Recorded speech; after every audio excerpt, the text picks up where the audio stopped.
கட்டுற கம்பில இருந்து அடிக்கிற ஆணி வரைக்கும் எல்லாம் குவாலிட்டியா இருக்கணும்ல. பிரகாஷ் போன்றவர்களுக்காகவே ஜிபிஆரின் டிஎம்டி கம்பிகள்.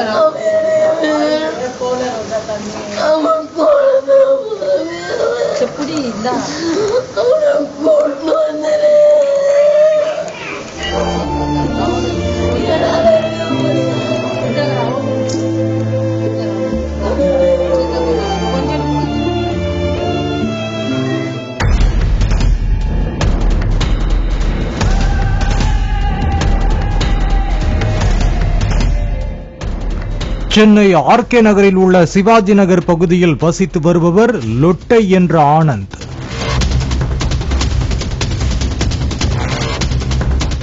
இருபத்தொன்பது வயதான இவருக்கு ரோஜா என்ற மனைவி இருந்தார்.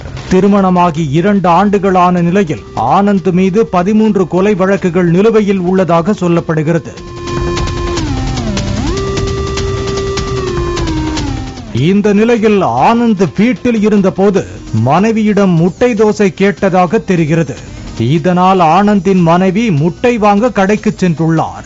இந்த சமயத்தில் அங்கு வந்த 8 பேர் கொண்ட மர்ம கும்பல் ஆனந்தின் வீட்டினுள் சென்று சரமாரியாக வெட்டி உள்ளனர்.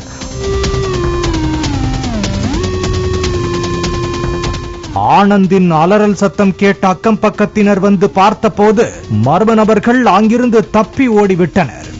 ஆனந்த் சம்பவ இடத்திலேயே இரத்த வெள்ளத்தில் உயிரிழந்துள்ளார். தகவல் அறிந்து வந்த ஆர்கே நகர் காவல்துறையினர் வழக்கு பதிவு செய்து தப்பி ஓடிய மர்ம கும்பலை தேடி வருகின்றனர்.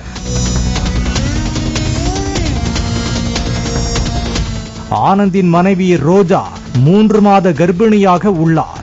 தனது கணவர் ரத்தம் சொட்ட சொட்ட உயிரிழந்து கிடந்ததை பார்த்து கதறி அழுதார்.